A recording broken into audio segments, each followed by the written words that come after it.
Get yourself in the lotus position, because I've got no plan, no pretense, and definitely no bypassing. I'm Josh Connolly, and this will probably be dysfunctional. Welcome back, everybody. If you're watching on YouTube, you will see that the beard has been very much trimmed. Accidentally, I might add, and very disappointingly. And so I am grieving the loss of my beard, and will be doing everything I can to grow it back as quickly as possible. But welcome to today's episode. I'm feeling in a very buoyant, good mood, and I'm a very, very busy man this week. We have launched Deeper You, and it is starting today, which is my online program. So look, if you are listening to this before the 2nd of March, there's still time. There's still time for you to enter. There's still time for you to register. We've got a couple of sessions in there this week, but they're recorded so you can watch them on demand and catch up. So that's there. I'll put the link in the show notes if you want to go and check that out. But today we're talking about gaslighting. And so what we're going to do is focus on where the term comes from, why it's used, whether it's overused or not, and dive into a bit of its true meaning, because it's a term that we hear quite a lot, I think, in today's world now. And I do want to just drive down into why it's an important term, why we need to be careful not to overuse it, and what the differences are, and all of that kind of jazz. That's what today's episode is going to be. But I thought I'd have a little bit of a check-in at the beginning. And as I say, man, it's funny that when you work for yourself in the way that I do, it can be quite an emotional roller coaster. And my head is a bit of an emotional roller coaster anyway. And so when something like Deeper You is starting, it really gets me motivated. And I've got lots of other stuff that I'm out and about in the world doing today. We have my in-person breathwork session in Swansea tomorrow. And there's only 2 spaces left. So we're all but sold out, and I'm massively looking forward to that. And then there's some more announcements to come. Remember, if you are listening to this in America, by the way, my book is out for pre-order, and it comes out on the 18th of March in America. Pre-orders really matter. So as well, I will put the link for that in the show notes. And I'd love for you to pre-order it and make sure that it gets big over there. And hopefully later on in the year, at some point, I want to get over to the States. So we're going to try and make that happen. So let's talk about gaslighting. Look, I think that underpinning a lot of what toxic people do, particularly toxic parents that I talk about, but toxic people in general, gaslighting is sort of like the main tactic that underpins everything that they do, right? If they can make you question your reality, if they can make you believe that you're the crazy one, as well as making other people think you're the crazy one, but if they make you feel like you're the crazy one, then it makes it much easier for them to hide what they're doing, so that if you ever out them, if you do ever talk about it, then you will mostly not be believed, because it'll be easy to paint you as the crazy one. All right, so that's why gaslighting is really important. And I think it's important to understand the depths of it. And we're going to get into that. I'm going to try as much as I can. I got a few notes to go by, and we're going to get into it as much as we can to try and really fully explain what we mean. But I thought I did a bit of research to find out where the term originally comes from. And actually, when you dive into that, it does describe it quite well. So the term gaslighting comes directly from the central manipulation tactic from a play in 1938. And that play was called Gaslight. So the play follows husband Jack, who systematically manipulates his wife into believing she is losing her mind, so that he can gain power over her and cover up his crimes. So you can see how, when we get into the definition of it in a minute properly, you can see why it comes from that, right? So the whole premise of this play, the gaslight's dim, but he denies it. So he secretly sneaks into the attic within this play, right, to search for hidden jewels belonging to a murdered woman. This causes the gas lights in the house to flicker and dim, since it was gas lights back then in 1938, right? His wife notices the dimming and asks her husband about it, and he insists that nothing has changed and suggests that she is imagining things, right? Objects go missing. He moves and hides things around the house and then accuses her of misplacing them. And anybody, by the way, that's lived with a toxic parent will likely have experienced this. And I want you to know that if you've experienced this, you're not crazy, because no matter how clued up you are on this stuff, there'll always be new stuff that you can learn. And just while we're here, it's worth me talking about it. Toxic people will often hide your stuff, right? They will hide it and then they will help you look for it. And it's like an incredibly manipulative, toxic tactic, right? So they'll be helping you look for it, knowing where it is all along, knowing that they're the ones that have hidden it, right? So that you, and they'll be telling you, think back to when you last had it. So you'll be thinking, I just don't, I'm sure I had it here, but it's gone. And you may start to realize, but you'll just think that's too far-fetched, that somebody would literally hide something of yours and then help you look for it. But I kid you not, that's exactly what they do. And once again, like I always do, for those of you watching on YouTube, I'm worried that every time I'm worried that I haven't hit record, but I have. I need to do something to make sure that I can check that a little bit better. So within the play, he does that, right? He hides the stuff and then pretends that it was her. When she expresses her confusion, he tells her she has forgotten or is being careless, making her doubt herself. So, like, you can see when we're talking about gaslighting within a relationship, right, whether it's with partners or the overall, like, toxic parents that I'm talking about, they're using these tactics, right, that are not just, like, to get them out of a hole. So it's not just doing something and then just denying it, right, and saying it didn't happen and making you the crazy one, although that absolutely is gaslighting as well. There's this overarching attempt to make you question your reality all of the time for no other reason than to gain control. He denies conversations and events. He contradicts things she remembers clearly, making her question her sanity.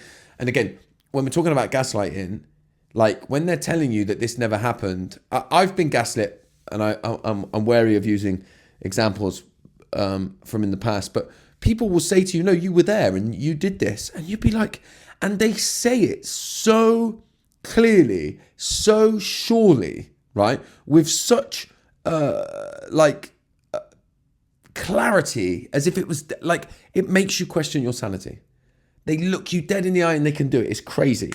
And then if she recalled something she said, he would insist that he never said it and that she's confused.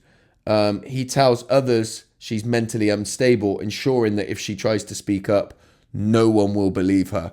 And you look, the smear campaign is rooted in rooted in this gaslighting tactic as well, right? Of course. He expresses concern for her mental state, further making her believe something is wrong with her. Yeah. So like, you will have this from your toxic parent or from a toxic partner, an abusive person. Like, I'm really worried about you. Like, you know, do we need to get you to see a doctor? Like, I'm concerned for your mental health. Like, this, you know, the things that you're coming up with just really don't add up. And of course, again, it makes you start to think, oh my God, I must be going crazy, right? When you're a child and this person is your toxic parent, they'll even take you to the doctors and say that you're going crazy, right? This is the extent of this kind of insidious emotional manipulation and abuse.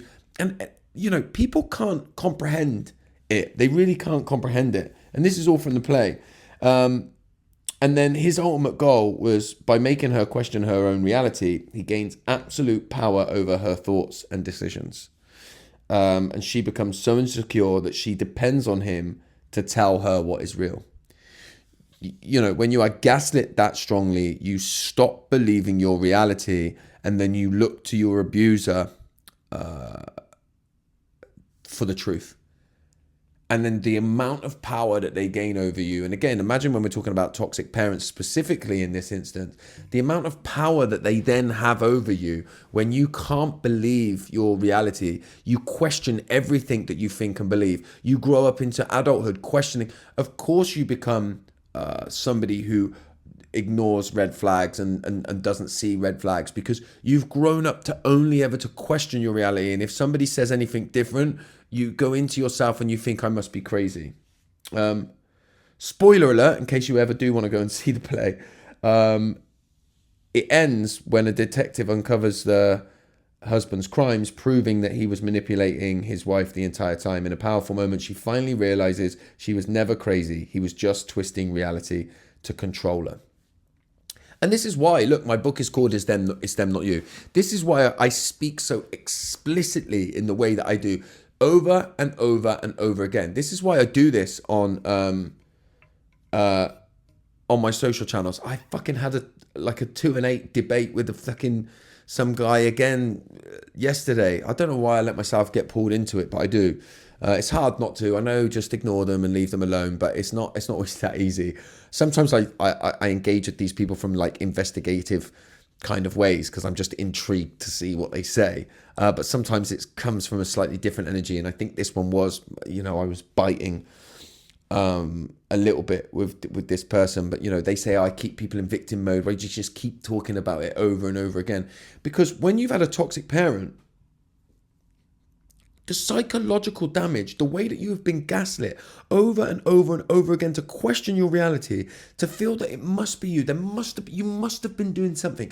This happens with abuse all of the time. When there's sexual abuse, when a woman is sexually abused by a man, people still think, yeah, but what were you wearing? Were you out late at night? Were you on your own? All of these, it's always, we go to victim blaming, never we never look fully at the abuser. When somebody is abused, the victim is the victim and the abuser is the abuser.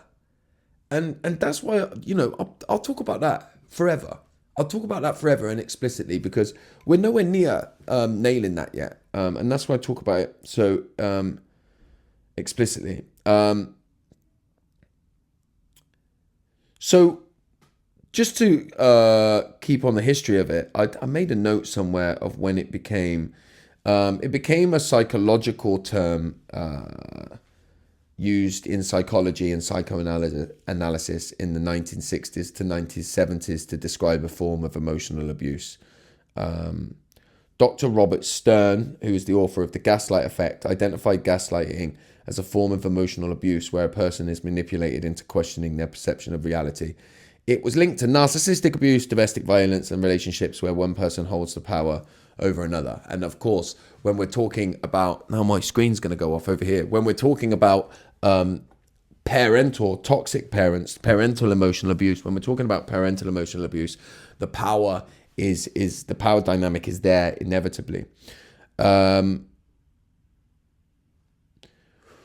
yeah, when you start to get into the idea of whether it is becoming overused, look, I'm wary of saying it becomes overused, because I think the people that really need to use it, then that is used against them. If you say that you're gaslighting me to your toxic parent, they're going to say, oh, everything's gaslighting nowadays, right? They're going to do that. The term does get watered down. I do think that, because it does get overused. It gets used when it shouldn't do. But I really think that you should trust yourself. And if you feel like you're relating to the things that I'm saying here, then you should think about it. And so the key characteristics of gaslighting, number one, is the denier of the reality. In fact, let's just give the definition that I wrote down here. Gaslighting is a form of psychological manipulation in which a person or group deliberately makes someone question their perception, memory, or reality in order to gain power or control over them. It's not just lying or disagreement. It is a sustained, intentional effort to distort reality and make the victim doubt themselves to the point where they become dependent on their manipulator for a sense of truth. So I think that's really important. Look, if you're in a debate or an argument with somebody and they're just remembering something different to you, or they're believing something different to you, so that they're saying that you're wrong, what you think is wrong, because what they think they believe to be right, that's slightly different, right? What we're talking about here is that in sustained, intentional effort to make you question your reality. Now, I would argue And I think there's a strong argument that if you're dealing with a toxic person and you are debating them, the first thing that they will do is try and gaslight you to try and make out like you're crazy. Yeah, that kind of passive way in that they'll get. And, I talked just a moment ago about when I interact with people online, and I can tell when I'm dealing with a toxic person straight away because I can feel the passiveness coming in. I can feel them trying to get under my skin. I can feel them trying to wind me up, you can feel what they're doing. And one of the things that people use when they gaslight that's not talked enough about, I say it's like this subtle energy. It's this little change in their tone of voice, or the little look in their eye, the way that they shape their mouth or their face when they say to you what they say to you. And then when you go, you're fucking saying that in a certain way, they're like, I don't know what you're talking about. I only said you look good in that. And it's fucking so insidious, so manipulative, and it's so consistent and constant. When you're in a relationship where somebody constantly and consistently gaslights you to gain control of you, you fucking know it. In your body, you know it. So the key characteristics that are worth me talking about here: the denial of reality. So the manipulator outright denies things happened, even when there's clear evidence. So even when you go and this is why there's no point in ever trying to have communication with a toxic and horrible person in the way that I'm talking about. Now, if it's your parent, then you've spent your fucking whole life doing it. So anybody that, and I get lots of the people showing up saying, you just need to learn to communicate better. You just need to be able to sit down and learn how to have a proper conversation. You know what I say to those people? Back the fuck off, because you don't know what you're talking about. So you're either giving unsolicited advice about something that you don't know what you're talking about. And if you do know about abusive relationships and you're still saying that people should sit down and try and communicate, then you're the fucking toxic people that I'm talking about. It's either one or the other. It's either one or the other. You're either giving unsolicited advice about something that you know nothing about, or you're toxic and horrible, enabler, defender of toxic people, which basically means that you are one yourself. So if you don't know and you think that somebody that's in an abusive relationship just lacks the ability to sit down and communicate, then you're a fucking idiot. Hang on, let's take a breath. Because I'm ranting and it, I get angry about it and I get clear and plain talking in the way that I talk about it. I do that on purpose, man. One, because this is who I am. I am a little bit ranty, a bit sweary. I run away with myself, right? That's who I am. I don't want to change anymore. I don't want to dub down who I am to make other people feel comfortable. If people don't like it, they don't have to be. You don't have to be here. You don't have to be here. But I also do it because I think it's so frustrating. If you've ever experienced this, who's ever fought your corner, man? That's why I talk like I do. That's why I get the energy that I do, get a bit sweary and ranty, because who's ever fought the people that have been abused by their parents' corner? Why have I got to dub it down and try not to be angry? And this wishy-washy stuff that you see online where everyone's trying to show, look how well together I am. I'm going to talk about forgiveness and I'm going to, talk about this in a calm way. And, I've worked through this so it doesn't annoy me anymore. What? You've worked through stuff so that fucking emotional abuse doesn't annoy you? That doesn't make sense, man. Forgive me. But when we're talking about, and gaslighting is such a horrendous thing, when you've truly experienced it over a long period of time, it eventually makes you fucking crazy. So that's why I talk in the way that I do. Number 2, twisting facts, so they distort or interpret events to suit their narrative. There, so they'll act like, your toxic parent will act like you're twisting their words, right? When really what they're doing is they're twisting the reality. They'll often use just enough truth so that if prying eyes, if anybody else was to look over it, as to look over what they'd done, they'd side with them because they can see these little bits of truth in there, and they're the expert at doing this, but they're twisting the truth just enough. And they're always thinking about this controlling narrative. They're always thinking about how they gain control. So everything that they do is lends itself to it. Shifting blame. They make the victim feel responsibility for the issue. We do this on a societal level. How many children that have grown up with abusive parents are told to be the bigger person? Time to let bygones be bygones. Why don't you, why don't what you be the bigger person and just accept abuse? Like accept you that's not being the bigger person.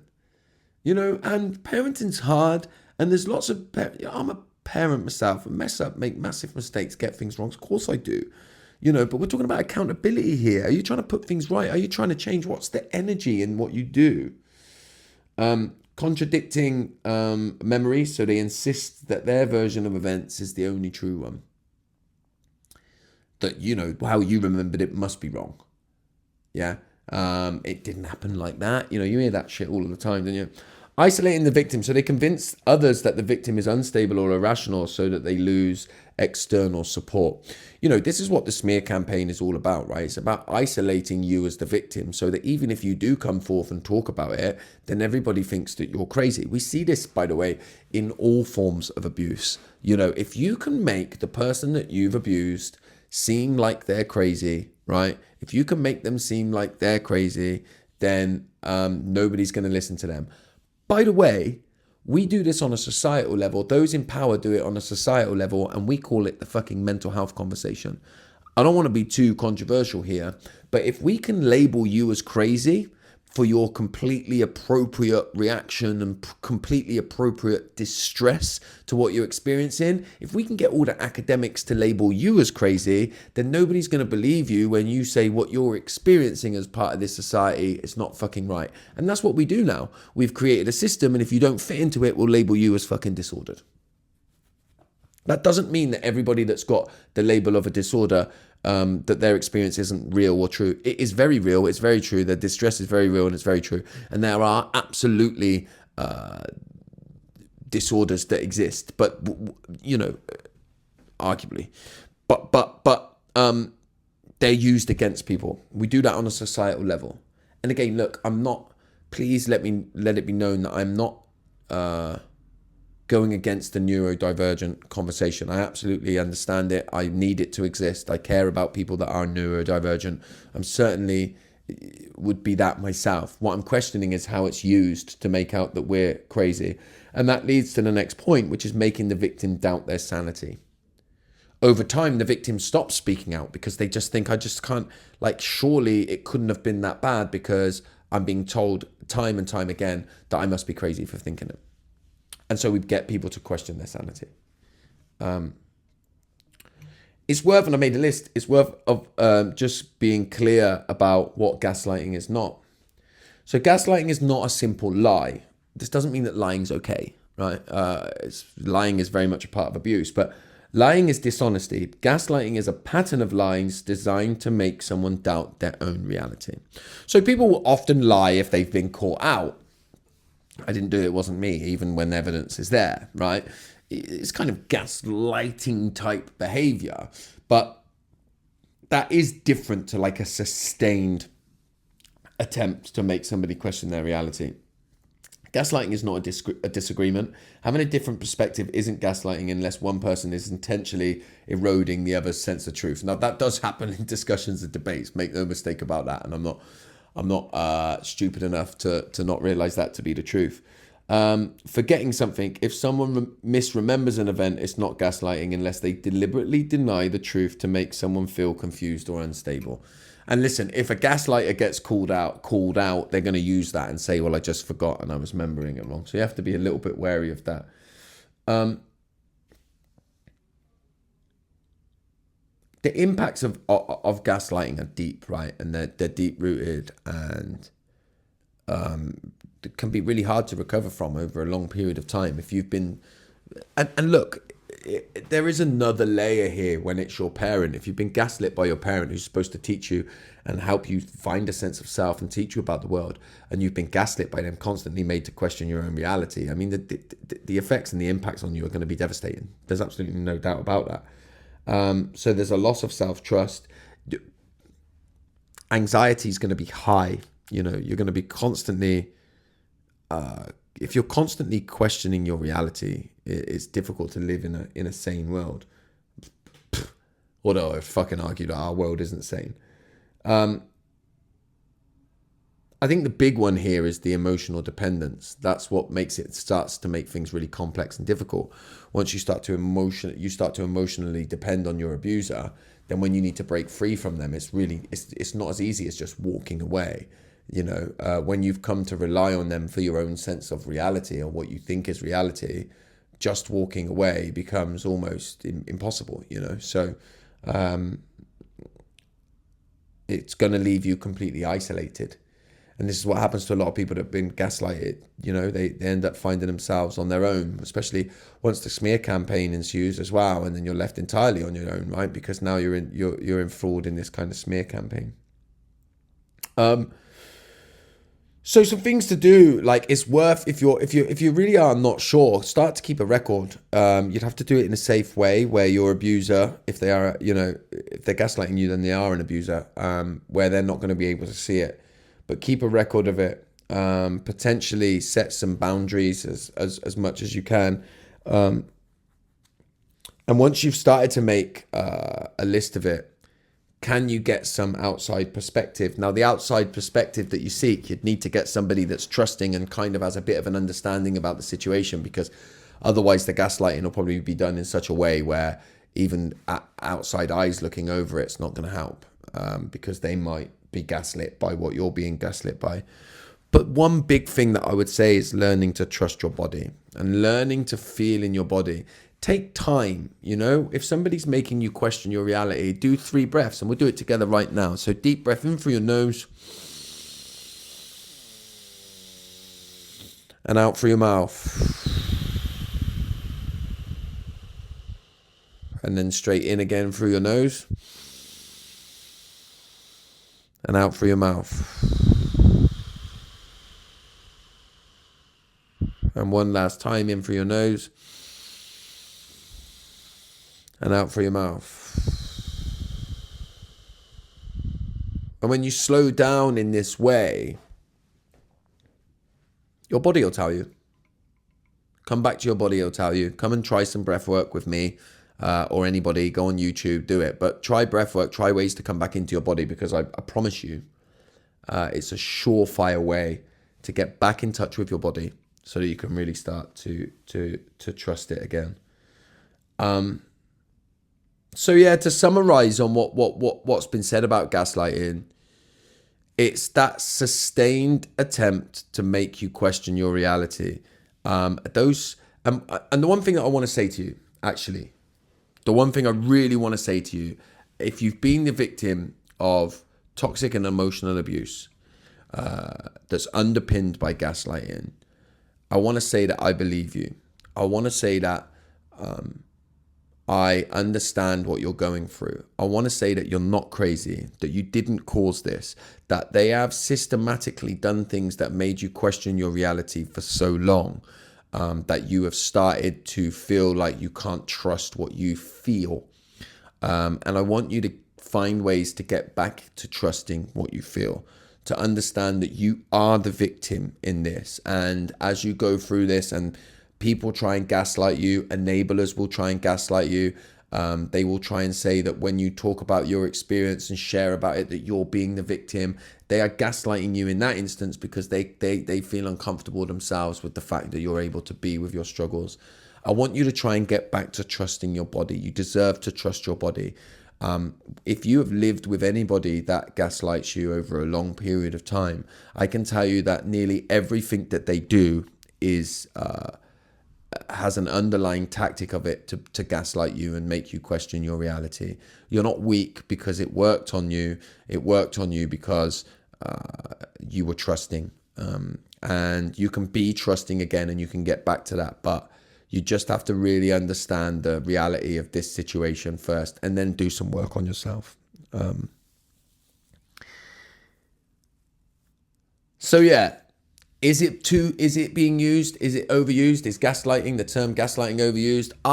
To be honest with you, I think most people that use it, that shouldn't use it, are the fucking toxic, horrible people that we're talking about. And I would argue at some subconscious level, they fucking overuse the term because they want to diminish it. They want to water it down so that the people that are being truly, intensively manipulated, over time intentionally made to question their reality. When they say it, it's just mixed in with the watered downness from the fucking toxic and horrible people that overuse it genuinely on purpose so that it can doesn't get used. And then of course, in a social media age and world that we live in, then it probably does get used in instances when it maybe doesn't need to. All right. This has been good. We're going to take some deeper dives into some of these words and terminologies and some of the tactics that are used over time with this. It's worth me mentioning just before I go, we've got some in-person sessions coming up in the UK, so check them out. Newcastle, Edinburgh, Brighton. By the time this comes out, it will come out on the day of Swansea tomorrow, so you might miss that one. But lots more to announce. I love you all. I'm very grateful to be in a position to do the work that I do, and so much of that is down to you people that support me, whether you're listening to this on one of your streaming platforms or watching me on YouTube. I thank you. I'm very grateful. But as ever, I've been Josh Connolly, and this was definitely dysfunctional. I did tell you it would be dysfunctional, so thank you for sticking around till the end here. And if you have enjoyed this podcast, then please help me to grow Dysfunctional by sharing with your friends on social media. You can find me at Josh_FFW. And then wherever you're listening to this or watching this, please make sure that you've liked and subscribed, left us a 5-star review and a comment if your platform allows it. And I'll see you on the next one.